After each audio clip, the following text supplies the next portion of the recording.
Nutrition तक पढ़ लिए हैं। आज हम लोग अब रेस्पिरेशन से शुरू करेंगे। रेस्पिरेशन पढ़ने से पहले हम लोग को 2 एक्टिविटी पढ़ना होगा। एक्टिविटी 6.4 में क्या करा है, take some freshly prepared lime water in a test tube. Freshly prepared lime water एक टेस्ट ट्यूब में लेना है। Blow air through this lime water, इस लाइम वाटर के द्वारा हवा को ब्लो करना है। Note how long it takes for the time water to turn milky, और टाइम को नोट करना है कि ये वाटर मिल्की में कितने समय में लाइम वाटर मिल्की में टर्न हो जाता है।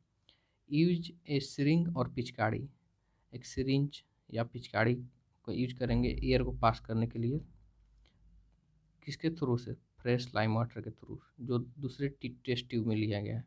फिगर 6.7 में दिखाया जा रहा है।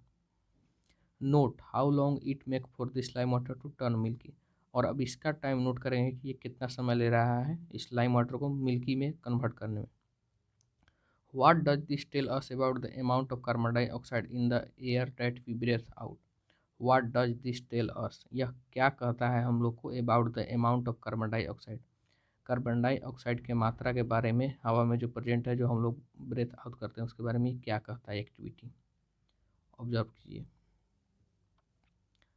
और activity of 6.5 next, take some fruit juice और sugar solution and add some yeast to this.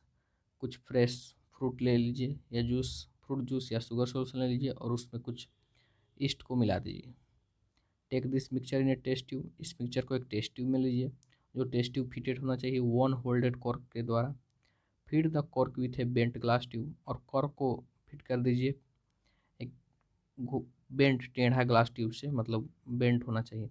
Dip the free end of the glass tube into a test tube containing freshly prepared lime water, और जो free end है glass tube का, उसको एक test tube में dip कर दीजिए, मतलब बुड़ा दीजिए, जो कि फ्रेशली प्रिपेयर्ड लाइम वाटर को कंटेन करता हो। What changes is observe in the lime water, क्या चेंजेस लाइम वाटर में ऑब्जर्व हो रहा है। And how long does it take for this change to occur, और कितना समय ले रहा है इस चेंज को ऑकर होने में। What does this tell us about the products of fermentation, ये फर्मेंटेशन के प्रोडक्ट फॉर्म होने के बारे में क्या कहता है। अब हम लोग आते हैं रेस्पिरेशन पे। एक्टिविटी दोनों खत्म हो गया। We have discussed nutrition in organism in the last section. The food material taken in during the process of nutrition is used in cell to provide energy for various life processes.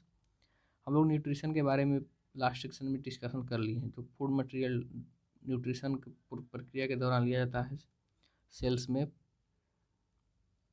Energy provide करने के लिए, अलग अलग life process के various life process को करने के लिए। तो diverse organic do this in different ways, diverse organism in सब कामों को डिफरेंट वेज में करती है। कुछ ऑक्सीजन का यूज करता है ब्रेक डाउन ग्लूकोज करने के लिए कम्प्लीटली कुछ ऑक्सीजन का यूज करता है ग्लूकोज को कम्प्लीटली ब्रेक डाउन करने में। किस चीज़ ब्रेक डाउन का, कार्बन डाइऑक्साइड वाटर में। कुछ यूज करता है दूसरे पाथवेज को that do not involve oxygen, जिसमें ऑक्सीजन इन्वॉल्व नहीं होता है। In all cases the first step is the break down, सभी केसेज में फर्स्ट स्टेप जो होता है वो ग्लूकोज का ब्रेक डाउन ही होता है।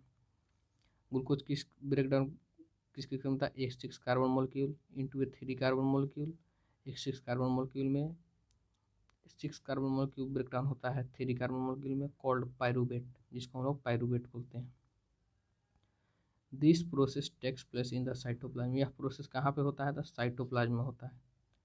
Further the pyruvate may be converted into ethanol and carbon dioxide, उसके बाद पायरूवेट कन्वर्ट होता है इथेनॉल और कार्बन डाइऑक्साइड में। This process takes place in yeast during fermentation, यह प्रोसेस कहाँ पे प्लेस करता है, तो ईस्ट में। कब करता है, फर्मेंटेशन के दौरान।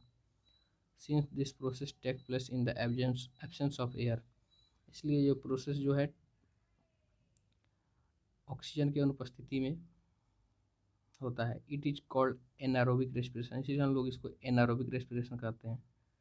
Break down of pyruvate using oxygen takes place in the mitochondria, pyruvate का ब्रेक डाउन ऑक्सीजन का यूज करके कहाँ पे होता है, तो माइटोकॉन्ड्रिया में होता है।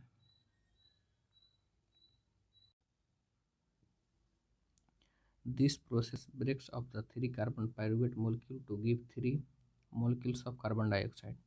यह प्रोसेस जो है ना 3 कार्बन पायरुवेट मोलिक्यूल को ब्रेक करता है। ब्रेक करने पर 3 मोलिक्यूल्स ऑफ कार्बन डाइऑक्साइड देता है। जब इस प्रोसेस से कार्बन पायरुवेट मोलिक्यूल को ब्रेक करते हैं तो 3 मोलिक्यूल्स ऑफ कार्बन डाइऑक्साइड देता है। The other product is water, दूसरा प्रोडक्ट वाटर बनता है। Since this process takes place in the presence of oxygen, इसीलिए यह प्रोसेस किसके उपस्थिति में होते हैं तो ऑक्सीजन मतलब एयर की उपस्थिति में। It is called aerobic respiration. Anaerobic respiration oxygen के एब्सेंस में होता है, एरोबिक रेस्पिरेशन ऑक्सीजन के प्रेजेंस में होता है। The release of energy in this aerobic process is a lot greater than in the anaerobic process. Aerobic process के दौरान जो एनर्जी रिलीज होता है वो बहुत ही ज़्यादा मतलब बहुत ही अधिक मात्रा में होता है एनारोबिक प्रोसेस से जो एनर्जी रिलीज होता है उसके अपेक्षा।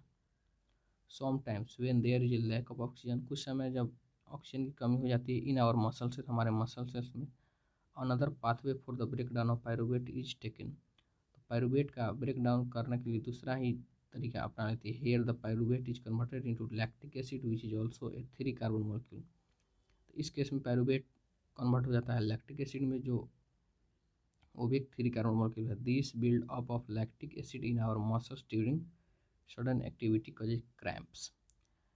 ये लैक्टिक एसिड का बनना ही हमारे मसल्स में अचानक ऐसा एक्टिविटी क्रैम्प्स का कारण बनता है। लैक्टिक एसिड के बनने के कारण ही हमारे मसल्स में क्रैम्प्स का कारण बनता है। ग्लूकोज 6 कार्बन मोलिक्यूल साइटोप्लाज्म से छूटता है तो पायरुवेट का 3 carbon molecule plus energy. Absence of oxygen होगा तो ethanol plus carbon dioxide plus energy. Absence of oxygen में होगा ईस्ट में होता है। लैक ऑफ ऑक्सीजन में टूटेगा तो हमारे मसल्स में होता है, क्या क्या फॉर्म होता है, lactic acid plus energy. Presence of oxygen में माइटोकॉन्ड्रिया में होता है, क्या क्या चीज बनता है, carbon dioxide plus water plus energy.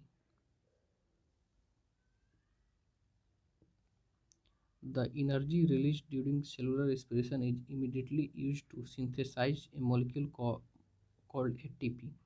जो एनर्जी रिलीज होता है इस सेलुलर रेस्पिरेशन के दौरान उसको तेज़ी से यूज किया जाता है एक मोलिक्यूल को सिंथेसाइज करने के लिए, जिसे हम लोग एटीपी कहते हैं। Which is use to fuel all other activities in the cell. इसका यूज किया जाता है सेल में जितने सारे दूसरे एक्टिविटीज होते हैं उनको फ्यूल मतलब उनको ऊर्जा देने के लिए। इन दिस प्रोसेस ये प्रक्रिया में ATP is broken down giving rise to a fixed amount of energy which can drive the endothermic reaction taking place in the cell. इस प्रोसेस में एटीपी ब्रोक डाउन होता है giving rise to a fix amount of energy, ये rise करता है energy के fix amount में which can drive the endothermic reaction, जो इंडोथर्मिक रिएक्शन का भी कारण बनता है taking place in the cell, जो कि सेल में इंडोथर्मिक रिएक्शन होता है। मोर टू नो, अब एटीपी के बारे में जाते हैं। एटीपी क्या होता है? ATP is the energy currency for most cellular process. ATP जो एक एनर्जी करेंसी होता है बहुत सारे सेलुलर प्रोसेस के लिए। The energy release during this process of respiration is use to make an ATP molecule from ADP and inorganic phosphate.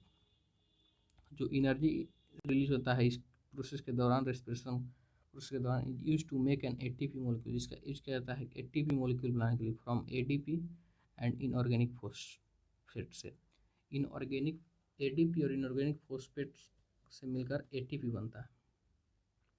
ADP plus inorganic phosphate से energy दिया जाता है तो एडीपी बनता है, मतलब एडीपी फॉस्फेट एटीपी का फॉर्मेशन होता है। P stand for phosphate. Endothermic process in the cell then use this ATP to drive reaction. Cell में इंडोथर्मिक प्रोसेस होता है, उसके बाद उस एटीपी का यूज किया जाता है रिएक्शन को आगे बढ़ाने के लिए। When the terminal phosphate linkage in ATP is broken using water, the energy is equivalent to 30.5 kilojoule per mole is released। जब terminal phosphate linkage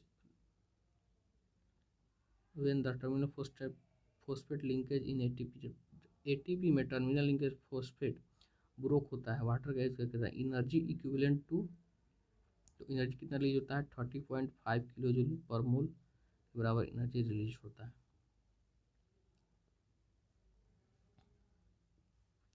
think of how a battery can provide energy for many different kind of uses. सोचिए कि एक battery कैसे provide करता है energy बहुत सारे काम कार्य करने के लिए। It can be use to obtain mechanical energy, light energy, electrical energy and so on. Battery का क्या था, ऑप्शन करके मैकेनिकल एनर्जी का ऑप्शन करके, लाइट एनर्जी का ऑप्शन करके, इलेक्ट्रिक एनर्जी का ऑप्शन करने के लिए, और बहुत सारे काम। सिमिलरली उसी तरह से ATP can be used in the cell. ATP का उसी तरह से सेल में यूज किया जाता है for the contraction of muscles, muscles के सिकुड़ने के लिए, प्रोटीन के लिए, प्रोटीन सिंथेसाइज, प्रोटीन बनाने के लिए, conduction of nerves impulse and many other activity. Nerve impulse conduction कराने के लिए बहुत सारे अलग अलग एक्टिविटीज़ के लिए।